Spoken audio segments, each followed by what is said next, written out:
episode number 72 of Calibrated with Scott. I'm Scott, of course. If you guys like my content, if you support my work, the easiest way you can show that support is by liking and subscribing. It's honestly the easiest way you can help me out. Also, subscribe to my Rumble page. I'll be posting there. I also will now be uploading these full episodes on my Telegram. You guys can go find my work there if you enjoy my posting. You can also find me on Twitter. Those links will be in the description. Without further ado, though, let's get right into it. My last episode was the last time I was going to talk about the Ukrainian counteroffensive, and I think that that was the correct decision to be made.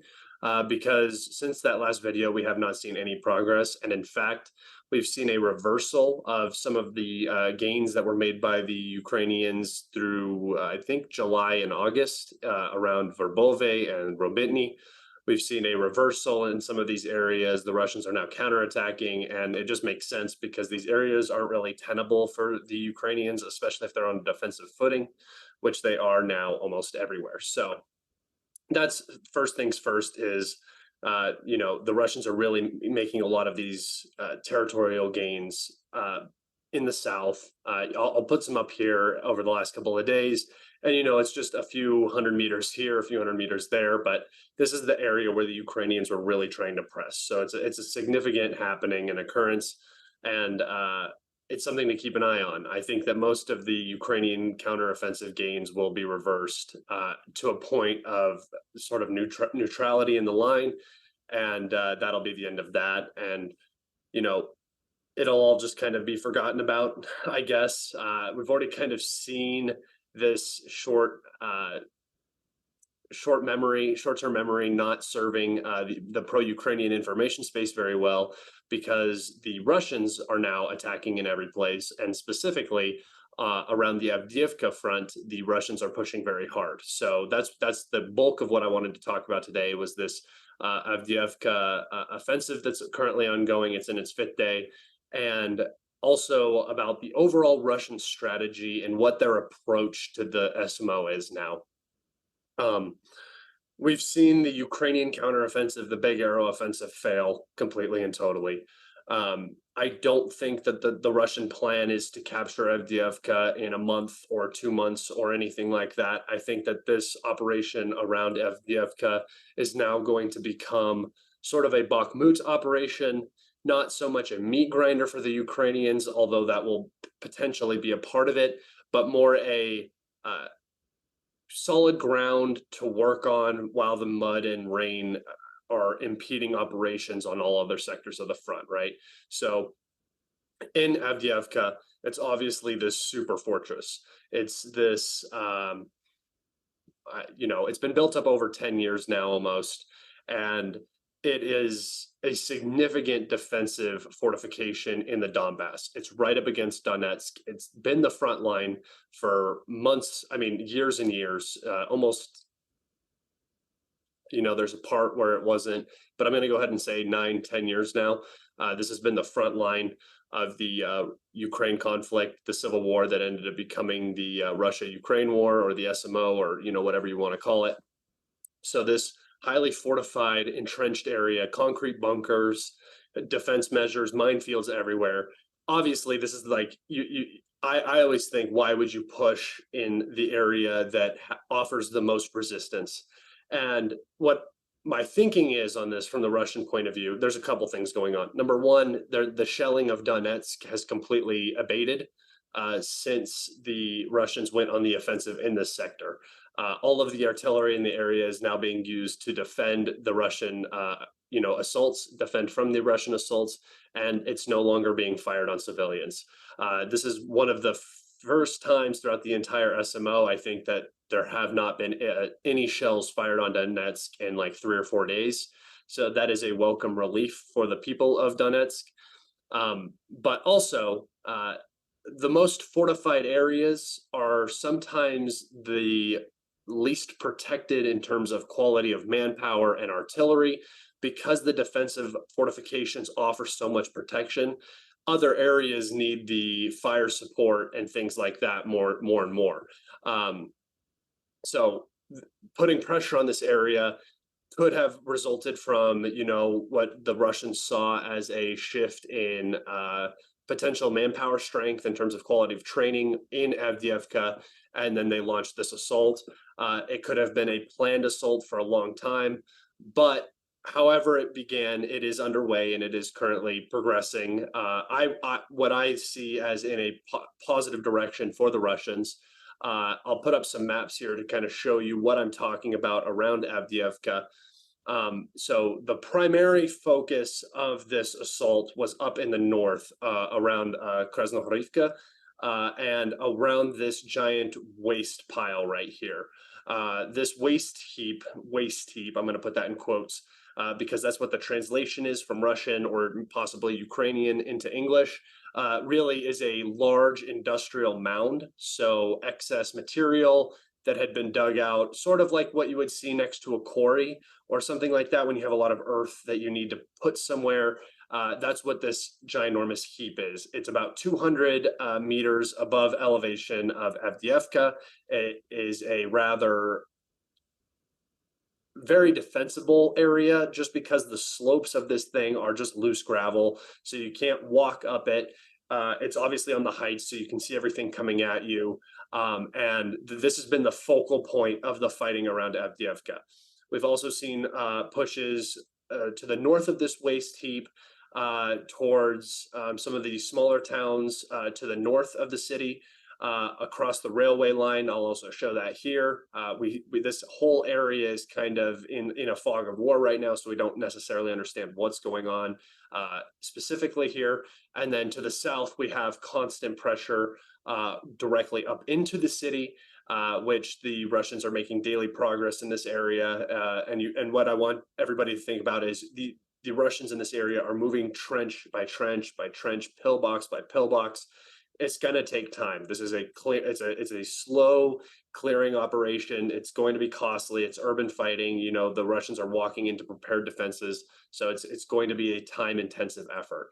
And also to the, I guess you would say, more direct south instead of the southeast, the Russians are also pushing on the settlements, really starting to apply a lot of pressure to this Avdiivka cauldron, forcing a lot of troop rotation from the Ukrainians from different parts of the front, Kupiansk, Zaporozhye. They've all kind of been funneled in, and now they're starting to. It's a battle of force concentration right now. So, are the Russians going to commit enough to this area to beat out the Ukrainian forces that have been brought in? Time will tell on that. Potentially the Russian plan, and this is what I'm going to get into a little later, is just to have brought those forces in, drummed up enough noise in this area to make those forces move. And then, there's less reserves for areas like Zaporozhye, Bakhmut, where the Russians have built up a large force concentration, but haven't necessarily gone on the offensive there. And then up in the Kupiansk, Oskol region, where I do believe that the Russians have larger territorial ambitions. But for right now, the focus is Avdiivka, right? And with all of this pressure, all of this focus, the Russian military has just been raining hell down on Avdiivka.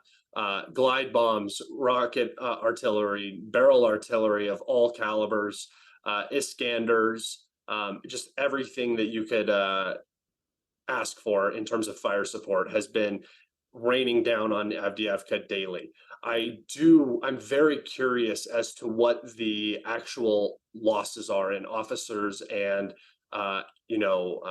just normal infantrymen, because the number of glide bombs, the amount of aviation, the large number of Russian attack helicopters, particularly Mi-28s, operating in this area with the LMUR missile, which is an extended range.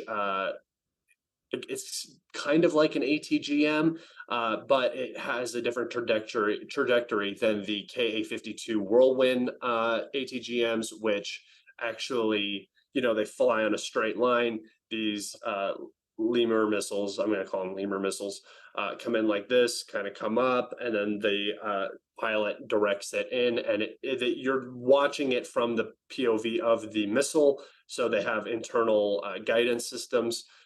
internal sensory system so that the pilot can direct the missile, which is a step up from the Whirlwind, which is just a laser guided, or yeah, I'm pretty sure it's laser guided ATGM from a Ka-52 or an Mi-28. So this is another weapon that's now being included in the arsenal, another toll on the AFU from all different directions.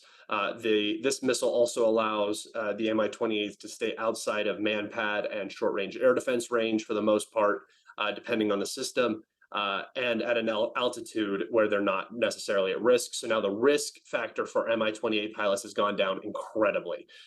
This is just another improvement, but in the totality of the battle around Avdeevka, I do wonder how significant the Ukrainian losses are from all of these precision guided munitions now falling on them, on top of the normal barrel and rocket artillery that is consistent with all Russian operations. It has to be staggering. It just has to be. You can't keep funneling men and material on roads that are being surveilled into a cauldron and not be sustaining high losses. And that's where the Bakhmut 2.0 part is going to come back in. We saw that at the end of the Bakhmut operation, and by end of Bakhmut operation, I mean basically January, when the flanks had collapsed, until May, when they ended up finally pulling out of the city. That is the losses that could occur for the Ukrainians pumping men into Avdeevka. I don't think that there will ever be as many men in the city as there were in Bakhmut and Soledar and those areas, just because it's not as big of a city. It's a much tinier area, but it is a strategically important and significant area, and we will see how this offensive turns out in the coming days and weeks. Like I said, I would not expect titanic movements. Any progress by the Russians is a good sign for the Russians, just because they now have the initiative. They are committing forces to pushing, and I will just warn everybody, the losses from this are going to be noticeable. I think a lot of people in the information space got very comfortable with the Ukrainian counteroffensive, where we weren't seeing Russian losses because the Russians were in trenches and they weren't taking significant losses like the Ukrainians were. That has switched now. The Ukrainians do not have the defensive fortifications all over the place, but in Avdeevka they do. So you do expect that the attackers are going to take more losses. And, the battle for that waste heap is going to really decide the battle for Avdeevka.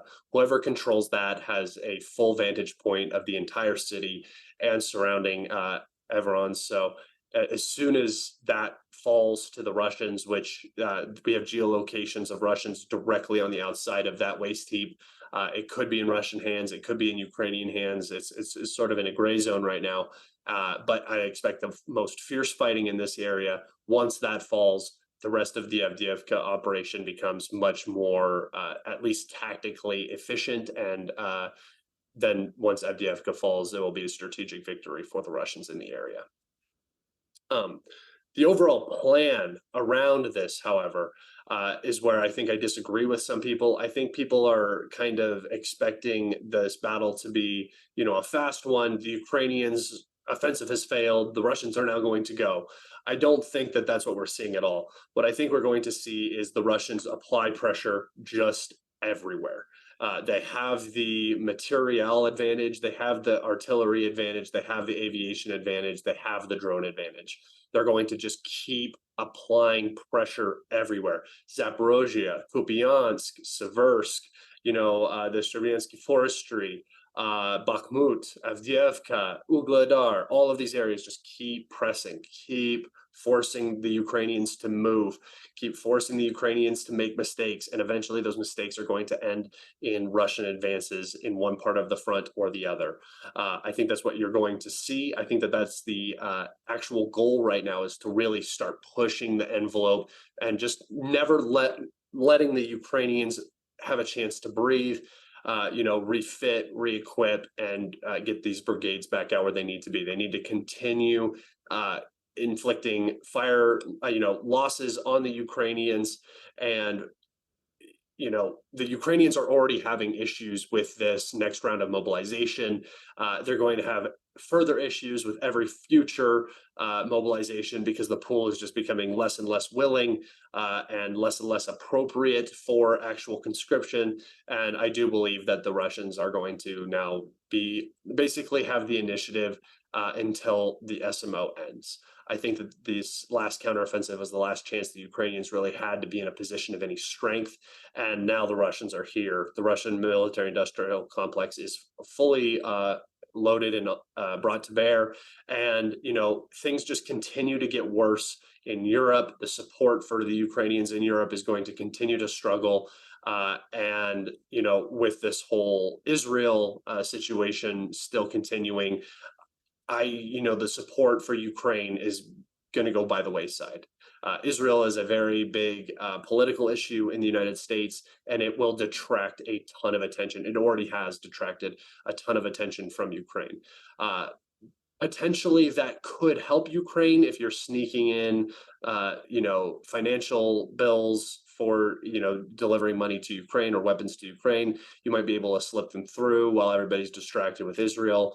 But really, I think that this is going to be a net negative for Ukraine. I think geopolitically, the Ukrainians are already struggling very, very hard to make things happen.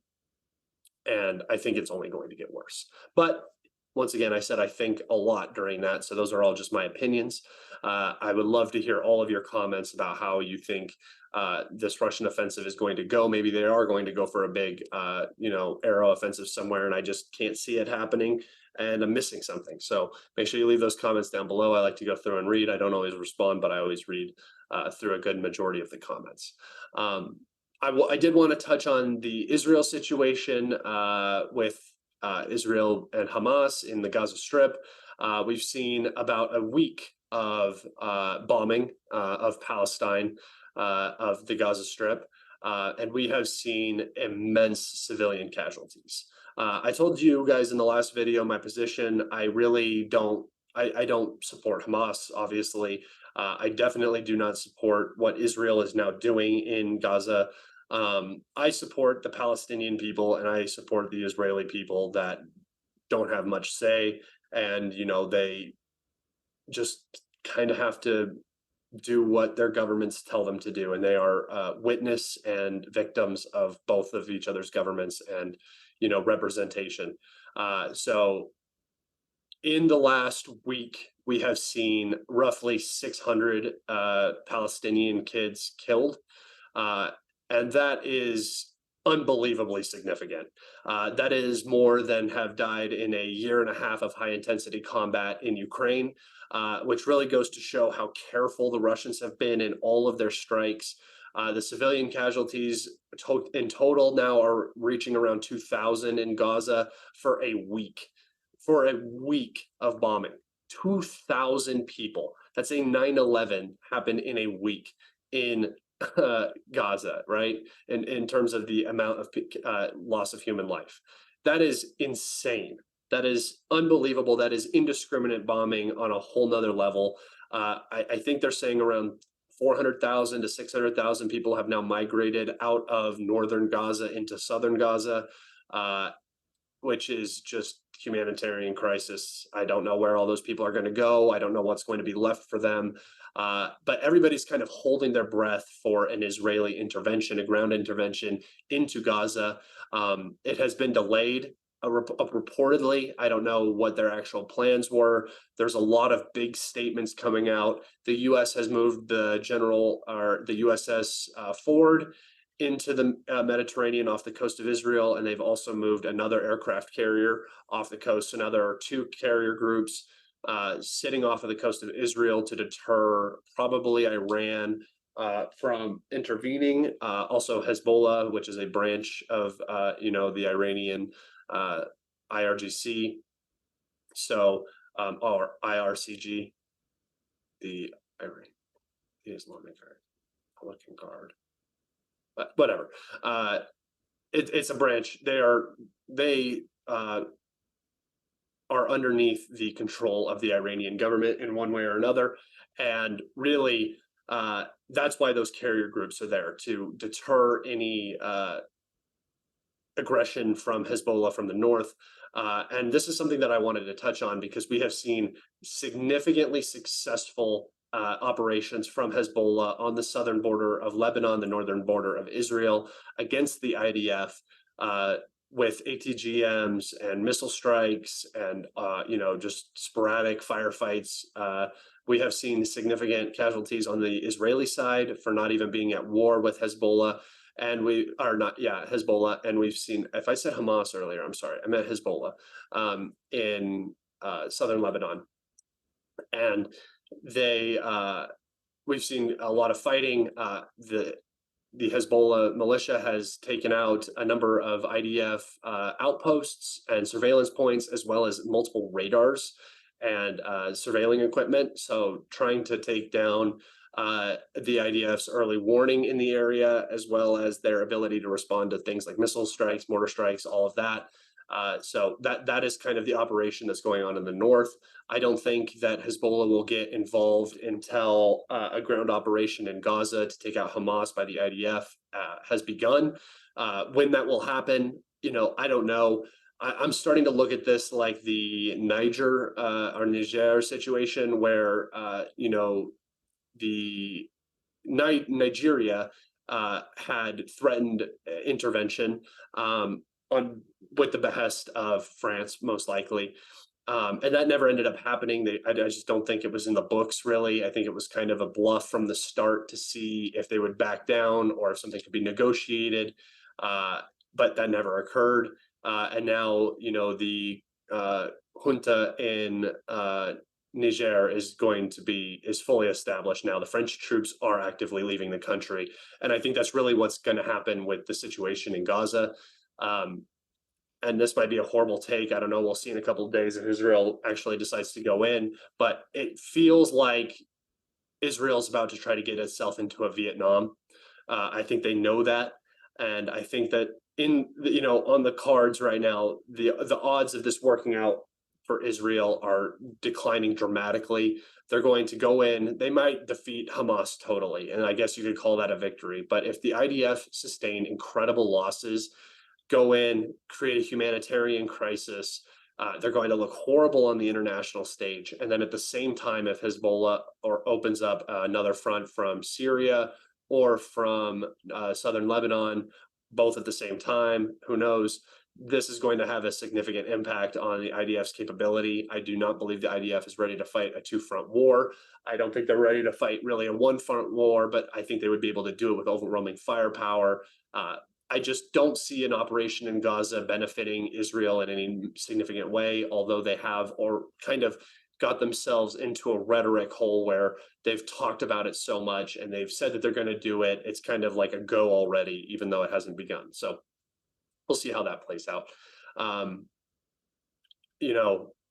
I just would like everybody to just keep that idea in their brains about the West. For the last year and a half has called Russia basically a terror organization, a genocidal regime, any of the names. There's a ICC warrant out for Putin and the International Criminal Court. So there's all that happening. And then the West's puppet, Israel, Bibi Netanyahu, has killed more civilians in 2 weeks. Or in 1 week, more children in 1 week than have died in Ukraine in totality. He's killed more civilians in a 1 week period than have ever died in Ukraine throughout the entirety of the conflict. I mean, not in the entirety, more civilians have died in Ukraine throughout the entirety, but there has never been a 1 week period where 2,000 civilians have died. That's unbelievable. Those numbers are just staggering. So I just would like everybody to kind of keep that in mind. I think that's a significant thing to pay attention to. And you kind of even see the West recoiling from some of the images coming out of Palestine and Gaza and how horrible it is. I mean, just dead kids everywhere. I've probably seen 200 dead kids.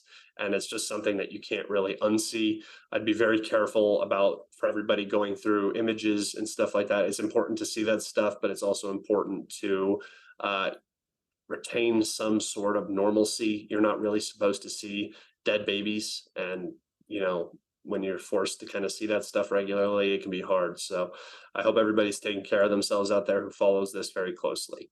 But other than that, I think that's where I'm going to wrap it up today, guys. I got my whole new setup, new camera.